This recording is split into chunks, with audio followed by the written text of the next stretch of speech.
నమస్కారం వార్తలకు స్వాగతం. ముందుగా ముఖ్యాంశాలు. బీజేపీ ఎంపీ లక్ష్మణ్ మీడియా సమావేశం, పలు అంశాలపై వివరణ.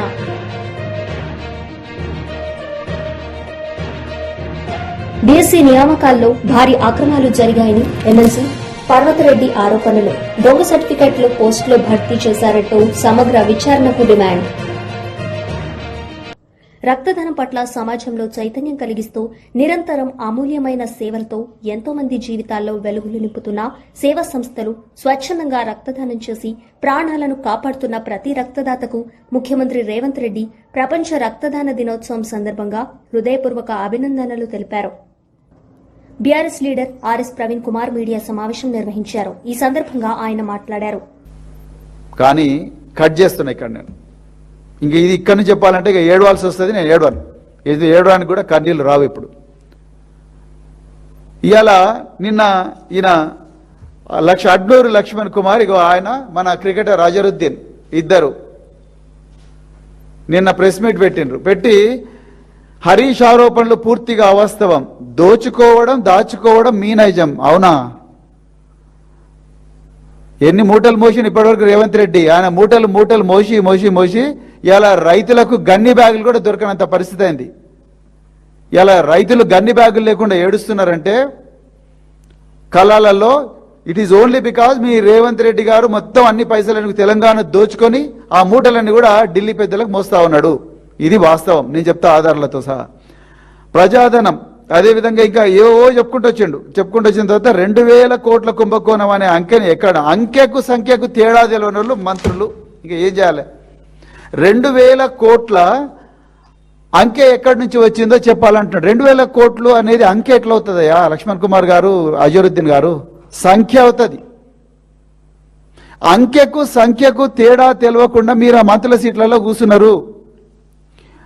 687 కోట్లు టెండర్ విలువ అయితే మీరు 2000 కోట్లు అన్నారు. 2000 కోట్లు కాదు, 2000 కోట్ల నుంచి 3000 కోట్ల దాకా కుంభకోణం జరిగింది. నేను ఇప్పుడు చెప్తా ఆధారాలతో సహా. అన్ని మీరు తెలంగాణ బిడ్డల నోట్ల మట్టి కొట్టి తెలంగాణ ఇతరులకు ఇచ్చిండ్రు. ఇక దీనికి అంతా కుట్ర మామూలుగా జరగలేదు. దీని మీద తీస్తే ఆ ఎస్ఎస్ రాజమౌళి కూడా అమ్మో ఇదైతే నేను తీయలేను ఆయన కాడికి వస్తుందేమో అనిపిస్తుంది నాకు. అంత పెద్ద కుట్ర దీంట్లో జరిగింది.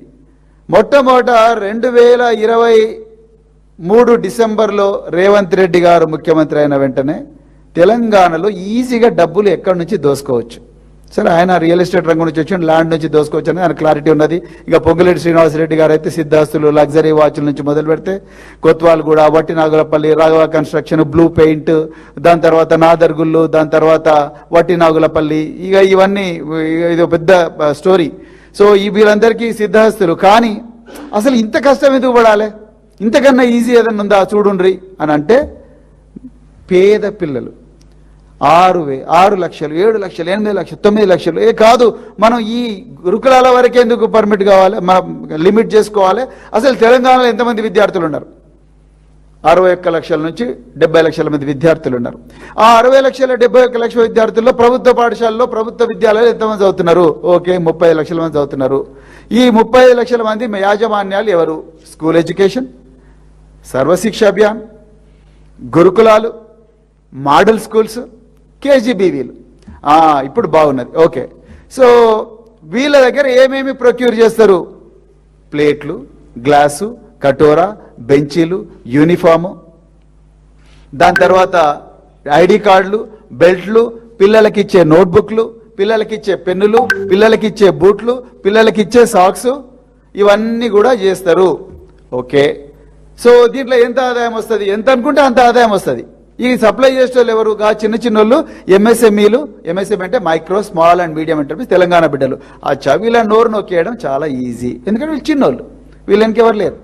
అప్పుడు కేసీఆర్ గారు తెలంగాణ బిడ్డలే బాగుపడాలి, తెలంగాణ బిడ్డల చేతిలోకే సంపద రావాలని చెప్పి 10,000 మందికి అవకాశం ఇచ్చిండ్రు. నిజంగా అది అద్భుతమైన స్కీమ్. ఒక ఇషారా ఇచ్చిండు, మీరు తెలంగాణలో హెల్ప్ చేయాలి, వాళ్ళు చిన్నోళ్ళు కానీ చదువు వచ్చినా రాకపోయినా వాళ్ళకి హెల్ప్ చేయాలని చెప్పి ఒక ఇషారా ఇచ్చాడు కేసీఆర్ గారు. ఎట్లా చేసినామంటే ఒక్కొక్క స్కూల్లో కూరగాయల టెండర్ ఒకరికి ఇచ్చినాం, మటన్ టెండర్కి ఒకరికి ఇచ్చినాం, చికెన్ టెండర్ ఇంకొకరికి ఇచ్చినాం. కూరగాయలు, మటను, చికెను, అదే విధంగా శానిటేషన్ టెండర్ ఒకరికి ఇచ్చినాం, వండే టెండర్ ఒకరికి ఇచ్చినాం. అంటే ఒకటే స్కూల్ మీద కనీసం 10 నుంచి 15 కుటుంబాలు బతికేవి. కూరగాయలు సప్లై చేసి ఒకరు బతికేటోళ్ళు, మటన్ చికెన్ చేసి ఒకరు బతికేటోళ్ళు, అదేవిధంగా శానిటేషన్ ఇంకొకరు బతికేటోళ్ళు.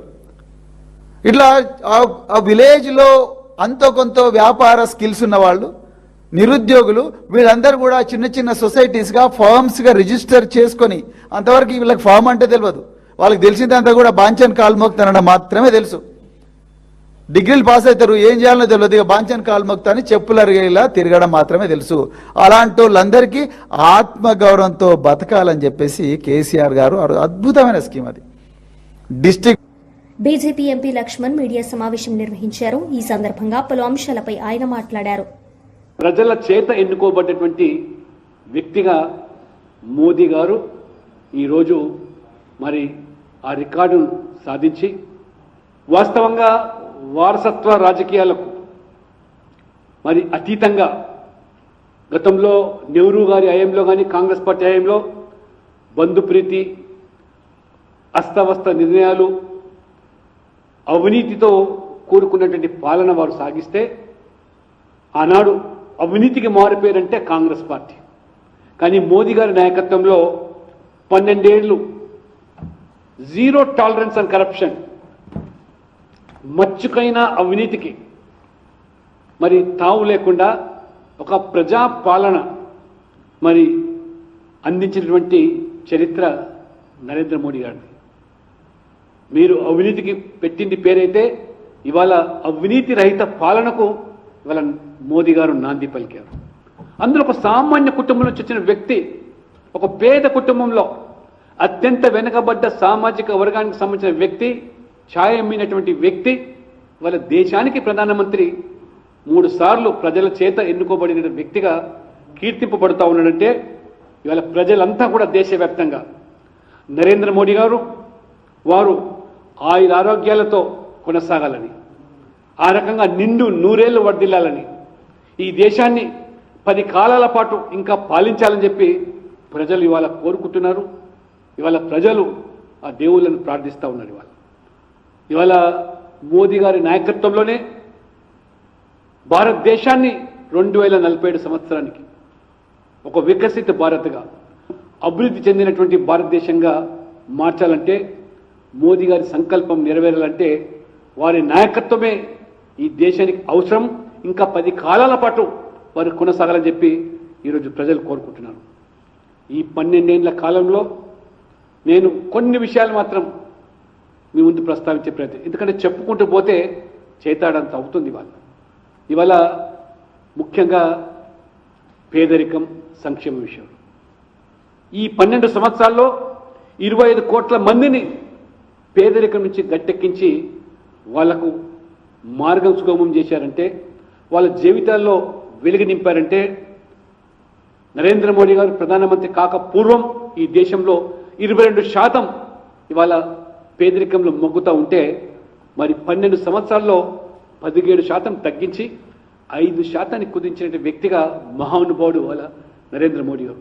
అనేకమైనటువంటి పథకాలు ఇవాళ వారు ప్రవేశపెట్టిన పథకాలు, అందులో పేదలలో వాళ్ళని భాగస్వామ్యం చేయడం. ఆ రకంగా ఇవాళ ప్రధానమంత్రి జన్ధన్ యోజన నుంచి మొదలుకుంటే, ముద్రాల నుంచి మొదలుకుంటే అనేకమైన పథకాల్లో పేద వర్గాలు, మహిళలకు పెద్దపీట వేసిన అంశాన్ని. అంతేకాకుండా వాళ్ళ నరేంద్ర మోడీ గారు ముఖ్యంగా రైతు సంక్షేమమే ముఖ్యం. ఈ దేశంలో ఉన్నటువంటి అత్యధిక జనాభా వ్యవసాయం మీద ఆధారపడి జీవిస్తున్నారు కాబట్టి వారు మొదటి నుంచి కూడా రైతులకు బాధ్యతగా నిలబడుతూ అనేకమైనటువంటి మరి కార్యక్రమాలు, రైతు పెట్టుబడి సహాయం కింద మొదటిసారిగా దేశవ్యాప్తంగా కూడా వారు కిసాన్ సమ్మాన్ నిధి పేరు మీద సంవత్సరానికి 6,000 రూపాయలు వారు అందజేస్తూ ఉంటే, ఏ రకంగా ఇవాళ మరి వ్యవసాయం అభివృద్ధి చెందుతున్నదో, వ్యవసాయాన్ని లాభసాటిగా మార్చడానికి యువతను కూడా వ్యవసాయంలోకి రంగంలో తీసుకువచ్చే ప్రయత్నంలో భాగంగా 3వసారి ప్రధానమంత్రి అయినటువంటి 2024 జూన్ 10న వారు మొట్టమొదటి ఫైల్ సంతకం చేసింది ఏదంటే, కిసాన్ సమ్మాన్ నిధి కింద 17వ విడత వారు విడుదల చేసినటువంటి ఫైల్ మీద మొదటి సంతకం చేశారు. అంటే వారికి రైతుల పట్ల ఉన్నటువంటి మమకారం, వ్యవసాయ రంగం పట్ల ఉన్నటువంటి వారి యొక్క చిత్తశుద్ధి ఇది తేటతెల్లమవుతుంది. దాదాపు ఇప్పటి వరకు 4,30,000 కోట్లను నేరుగా 11 కోట్ల మంది రైతుల ఖాతాలోకి ఇవాళ మరి డబ్బులు చేర్చారంటే, గతంలో మీరు తెలుసు రాజీవ్ గాంధీ గారు ప్రధానమంత్రిగా ఉన్నప్పుడు ఢిల్లీ నుంచి పేదవారి కోసం 100 రూపాయలు పంపిస్తే 85 రూపాయలు దళారులు కాజేస్తా ఉన్నారు, 15 రూపాయలు మాత్రమే పేదవాడికి దక్కుతుందనేది స్వయంగా ప్రధాని హోదాలో రాజీవ్ గాంధీ గారు ప్రకటించారు. కానీ ఇవాళ నరేంద్ర మోడీ గారు మరి ఇన్ని కోట్ల రూపాయలు, మరి 4,30,000 కోట్ల రూపాయలు రైతులకు సంబంధించి నేరుగా వాళ్ళ బ్యాంక్ ఖాతాలో చేరుతుందంటే, వారు మొదటగా మరి జన్ధన్ యోజన పేరు మీద మరి పేదవాడికి ముంగిట్లో కూడా బ్యాంకులు చేరలినప్పుడు ఆ రకంగా 51 కోట్ల మంది కొత్తగా ఖాతాలు తెరిస్తే ఇవాళ చివరి వ్యక్తి కూడా ఆ బ్యాంక్ ఖాతాలో ఇవాళ చేరుతూ ఉన్నాయి. ఆ రకంగా తెలంగాణ రాజకీయాల్లో కీలక పరిణామాలు నడుమ బీఆర్ఎస్ పార్టీ శ్రేణుల్లో మరింత ఉత్సాహం నింపేలా ఈరోజు ఖైరతాబాద్ నియోజకవర్గ కార్యకర్తల సమావేశం ఘనంగా నిర్వహించబడింది. తెలంగాణ భవన్ వేదికగా జరిగిన ఈ సమావేశానికి బీఆర్ఎస్ వర్కింగ్ ప్రెసిడెంట్ కేటీఆర్ హాజరై పార్టీ భవిష్యత్ కార్యాచరణ, ప్రజా సమస్యలపై పోరాటం, అలాగే రాబోయే రాజకీయ వ్యూహాలపై కార్యకర్తలకు దిశానిర్దేశం చేశారు. ఓటర్ లిస్ట్ అప్డేట్ హోతే रहता, ప్రతి సంవత్సరం ఓటర్ లిస్ట్ అప్డేట్ అయితేనే ఉన్నది. కానీ ఎస్ఐఆర్ అనేది మాత్రం అప్పుడు జరిగింది. ఎస్ఐఆర్కు రెగ్యులర్గా జరిగే ఓటర్ లిస్టుకు తేడా ఏమిటిది అంటే, ఎస్ఐఆర్లోనేమో అధికారులు మన ఇంటికి వస్తారు, ఓటర్ లిస్ట్ ఎప్పటికప్పుడు అప్డేట్ చేసుకునేదేమో మనం పోయి చేసుకోవాలి, మనం దఫ్తర్కి పోయి మనం చేసుకోవాలి. ఇప్పుడేమో అధికారులు మన దగ్గరకు వస్తారు. మరి ఇప్పుడు ఏమవుతుంది అంటే 2002 ఓటర్ లిస్టు ముంగట పెట్టుకుంటారు అధికారులు. అట్లాగే లాస్ట్ మళ్ళీ లేటెస్ట్ ఓటర్ లిస్ట్ ఏంటిది 2025. 2 లిస్టులు ముంగట పెట్టుకుంటారు. ఇప్పుడు ఉదాహరణకి ఎగ్జాంపుల్ చెప్తున్నా, వేరే అనుకోకూరి. ఇగో మా విప్లవ్ భాయ్ ఉన్నాడు. విప్లవ్ భాయ్కి 2 పిల్లలు, ఒకరి పిల్లలు నీకు 2.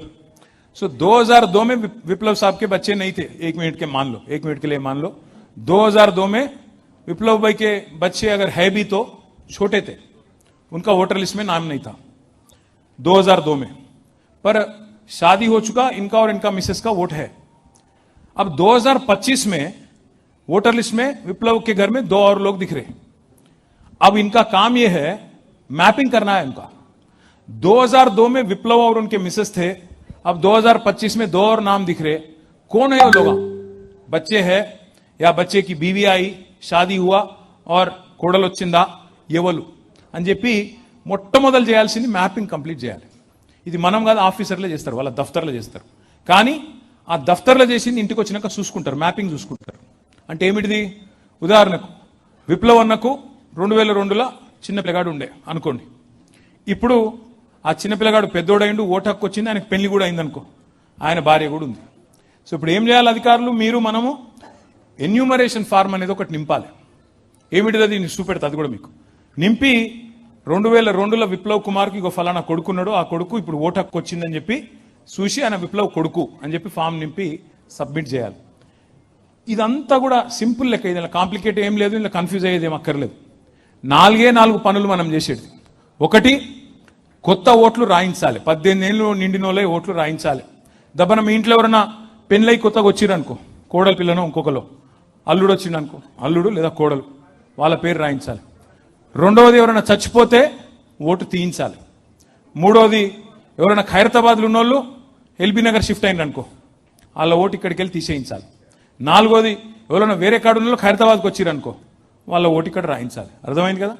జల్లెడ పట్టే కార్యక్రమం ఏం లేదు ఇలా. జల్లెడ పట్టి కొత్తోళ్ళు లెవెలు, చచ్చిపోయిన వాళ్ళు లెవెలు, ఈడికి ఖైరతాబాద్కి షిఫ్ట్ అయిన లెవెల్, మీ బస్తీకి ఇంచెల్లి వెళ్ళిపోయిన లెవెల్, ఓటర్ लिस्ट करेक्ट का जल्लेड बट्टी करेक्ट का साफ सीधा చేసుకుంటే यही वोटर लिस्ट आपके लिए कल हैदराबाद कारपोरेशन इलेक्शन में यही रहता, आगे आने वाले बाई इलेक्शन में यही रहता, उसके बाद आने वाला असेंबली इलेक्शन में यही वोटर लिस्ट रहता, उसके बाद आने वाला पार्लियामेंट इलेक्शन में भी यही वोटर लिस्ट रहता. समझ गए ना? అర్థం కానీ ఏం లేదు కదా. అర్థం కాకపోతే మళ్ళీ మీకు చెప్తా. మీ అందరికి పుస్తకాలు ఇచ్చిరా? एक बार दिखा दो मेरे को. ऐसा करो, सब कागज ले लाके, ये सब ये जो किताब है इसको ले जाके घर में अलमारी में डाल दो, बंद कर दो चाबी लाके. वही करते ना, मालूम है मेरे को. युवल चदवरु नाकु एरिके మీరు ఏం చేస్తారో నాకు ఎరికే. చదువురి బై జరా, ఇది చాలా ఇంపార్టెంట్. ఎందుకంటే ఒక్క దొంగ ఓటు, ఇప్పుడు అప్పుడప్పుడు ఎలక్షన్లలో ఒక్క ఓటుతో ఓడిపోతాం, ఎంత బాధ ఉంటుంది. जुबली हिल्स में क्या हुआ, चोर वोट से जीते लोग कांग्रेस वाले. तो वैसा अगर नहीं होना बोले तो खैरताबाद में हमारे को होशियार रहना है. Next slide. ఇక ఒక్క నిమిషం ఈ డేట్లు చూసుకోండి. ఇంటింటికి ఆఫీసర్లు వస్తారని నేను చెప్పిన. ఆఫీసర్లు ఎవరు? మీ అంగన్వాడీ టీచర్లు, మీ మెప్మా రిసోర్స్ పర్సన్లు వాళ్ళు వస్తారు. ఎప్పటి నుంచి వస్తారు? 25 जून 25 जून से 24 जुलाई तक आते, 1 महीने तक आपके घर आते. अब अपन क्या करना फिर बूथ लेवल एजेंट, उनके साथ साथ अपन भी घर घर जाना. घर घर बोल तो कितने घर आ जाना? ఒక నెలలా మీరు తిరిగేది మొత్తం 1000 ఓట్లు మీ బూత్లా. 1000 ఓట్లు అంటే 300 ఇండ్లు. రోజుకు తిరిగేది 10 ఇండ్లు. నెలకు 300 ఇండ్లు, రోజుకు 10-12 ఇండ్లు. గంత ఎక్కువ కాదు. అంటే రోజులా 2 గంటలు నేను అడిగేది, అంతకంటే ఎక్కువ కాదు. 2 घंटा आपका जो है कीमती वक्त इस काम के लिए देना. इंटिंटिకి పోవాలి. 1 महीने में बीएलओ के साथ साथ आप भी जाना अपने पार्टी की तरफ से, जाके अगर कहीं कुछ गलतियां हो रही तो उनको बताना, साहब इन्हों वोटर नहीं है, आप लेडी का वोट इसमें डाल रहे हैं, आप बोल के दिखाना. मैं आपको आगे भी दिखाता हूं. ఇది అయిపోయినాక 24 జూలై तक हो जाता. 31 జూలై 31 జూలై నాడు డ్రాఫ్ట్ ఓటర్ లిస్ట్ పబ్లిష్ చేస్తారు.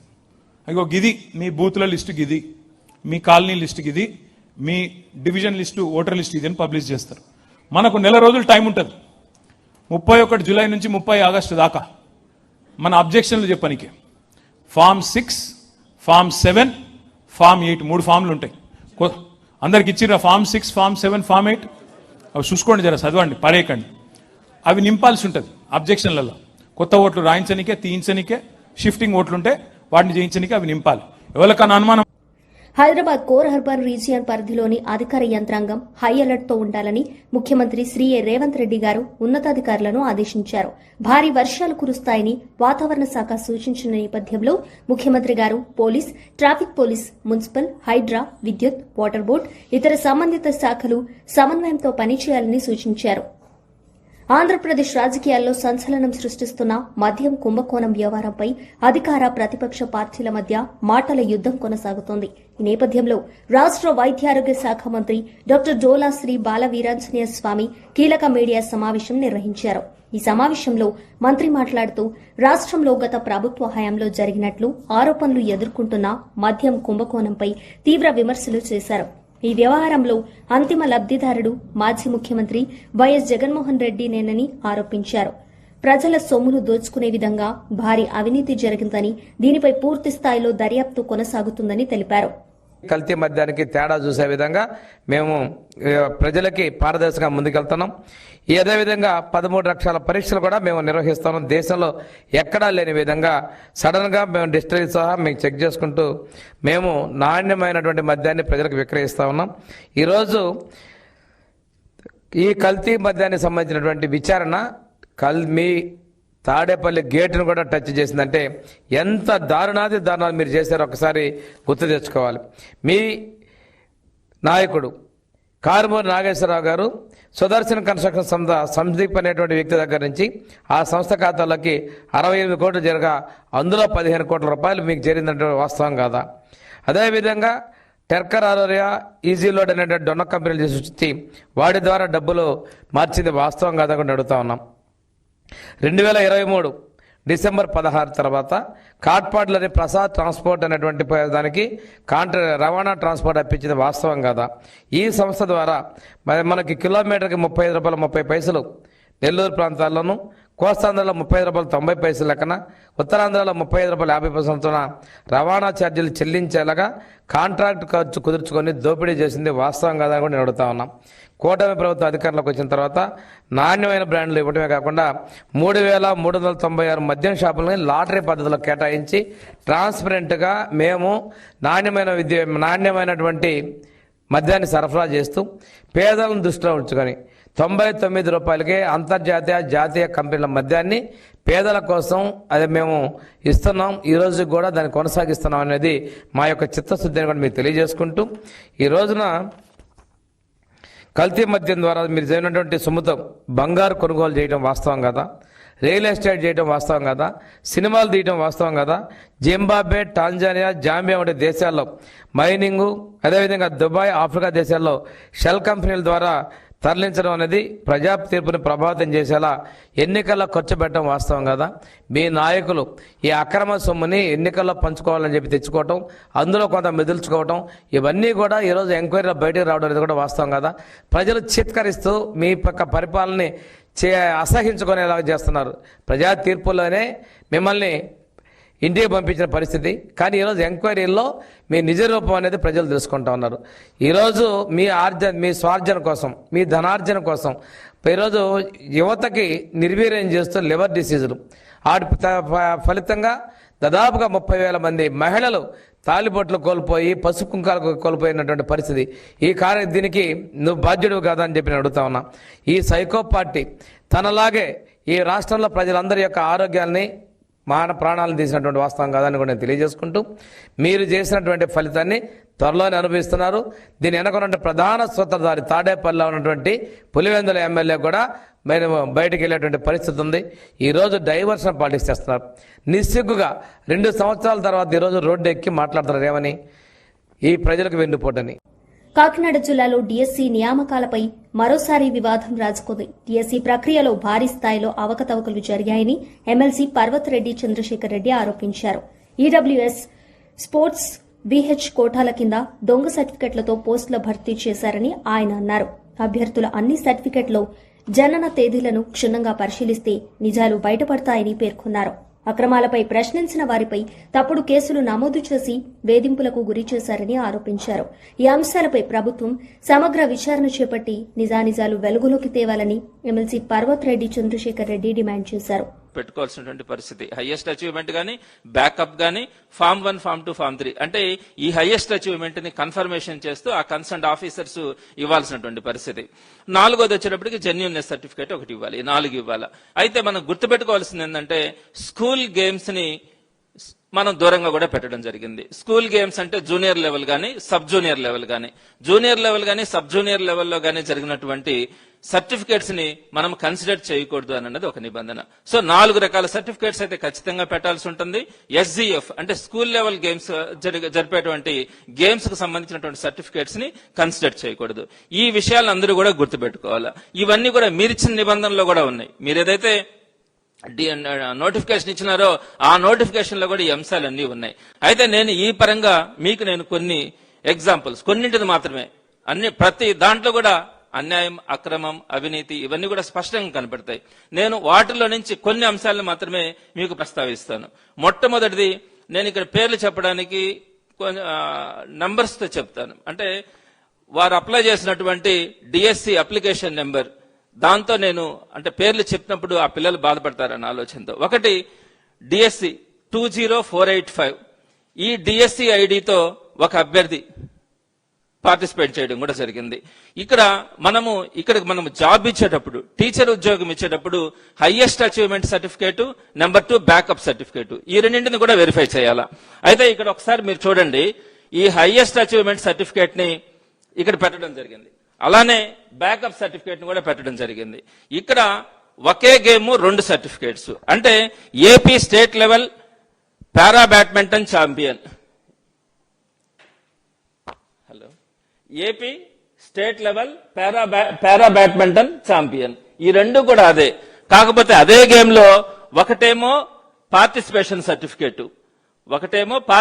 సర్టిఫికేట్ ఇది, ఇంకొకటేమో మెరిట్ సర్టిఫికేట్. అంటే ఒక్క గేమ్ లోనే 2 సర్టిఫికేట్స్ ఇవ్వకూడదు. అంటే ఒకవేళ కనుక జస్ట్ పార్టిసిపెంట్ అయితే పార్టిసిపెంట్ సర్టిఫికేట్ ఇవ్వాలా, ఒకవేళ కనుక వాళ్ళ ఫస్ట్, సెకండ్, థర్డ్ ప్రైజెస్ వస్తే దానికి సంబంధించినటువంటి మెరిట్ సర్టిఫికేట్ ఇవ్వాలా. కానీ ఇక్కడ బ్యాకప్ కూడా అదే గేమ్ కి సంబంధించి పార్టిసిపేషన్ సర్టిఫికేట్ ని బ్యాకప్ గా పెట్టడం గానీ, మెరిట్ సర్టిఫికేట్ ని హైయెస్ట్ అచీవ్మెంట్ పెట్టడం గానీ జరిగింది. ఇది స్టేట్ లెవెల్ పారా బ్యాడ్మింటన్. ఒకవేళ నేనేం చెప్తానంటే, మీరు ఒకవేళ బ్యాకప్ వద్దనుకుంటే అది వేరే అంశం, సర్టిఫికేట్ సబ్మిట్ చేస్తారని. తర్వాత ఇకపోతే వీటన్నిటి విషయం పక్కన పెడితే, ప్రధానంగా ప్రిన్సిపల్ సెక్రటరీ గారు ఎక్కువగా మాట్లాడేటువంటి విషయం ఏకాంబరం గారి విషయం. మీకందరికీ కూడా తెలుసు చిత్తూరు జిల్లాలో ఏం జరిగిందన్నది. ఇక్కడ మీరు ఒక విషయం చూడాలా. ఏకాంబరం గారి విషయంకి వచ్చేటప్పటికి ఈ విషయాన్ని ప్రిన్సిపల్ సెక్రటరీ గారు ప్రతి ప్రెస్ మీట్ లో కూడా ప్రస్తావిస్తారు. చిత్తూరు జిల్లాలో స్కూల్ అసిస్టెంట్ సోషల్ స్టడీస్ కి సంబంధించి టోటల్ గా 113 పోస్టులు ఉన్నాయి. బీసీలో 31 పోస్టులు ఉన్నాయి. ఇది బీసీడీ, ఇది తప్పుబడింది. బీసీడీలో 7 పోస్టులు ఉన్నాయి. ఏకాంబరం మెరిట్ వచ్చి 6. యాజ్ పర్ సెలక్షన్ బీసీ వాళ్ళు ఏం చేస్తారంటే బీసీడీ వాళ్ళకి 5 మందికి ఇచ్చి పిహెచ్సి వాళ్ళకి 2 పోస్టులు ఇచ్చేసాము. కాబట్టి నువ్వు బీసీడీలో 6వ వ్యక్తివైనా కూడా 7 పోస్టులున్నా కూడా నీకు నేను ఇవ్వాల్సిన అవసరం లేదు, నువ్వు నాకు ఇచ్చేయమని చెప్తే ఎట్టిస్తానని చెప్పి ప్రిన్సిపల్ సెక్రటరీ గారు మాట్లాడడం జరిగింది. నెక్స్ట్ స్లైడ్ లోకి వెళ్ళండి. అంటే ఇక్కడ వీరు చెప్తున్నటువంటిది, ఇప్పుడు ఫర్ ఎగ్జాంపుల్ 113 పోస్టులు ఉన్నాయి. పిహెచ్సికి 4% కోటా ఇవ్వాలా. 4% కోటా ఇచ్చినప్పుడు 113 పోస్టులకు 4 పోస్టులు ఇవ్వాలా. కానీ మొత్తం మీద మీరు 3 పోస్టులు ఇచ్చారు. ఇదే చిత్తూరు జిల్లాలో 113 పోస్టులలో బీసీకి సంబంధించి 31 పోస్టులు ఉన్నాయి. 31 పోస్టులలో 4% కానీ తీసుకుంటే 1.2 సీట్స్, అంటే 1 సీట్ ఉండాలా. బీసీడీకే కనుకైతే 7 పోస్టులు ఉన్నాయి. వార్తలు ముగించే ముందు ముఖ్యాంశాలు మరోసారి. బీజేపీ ఎంపీ లక్ష్మణ్ మీడియా సమావేశం, పలు అంశాలపై వివరణ.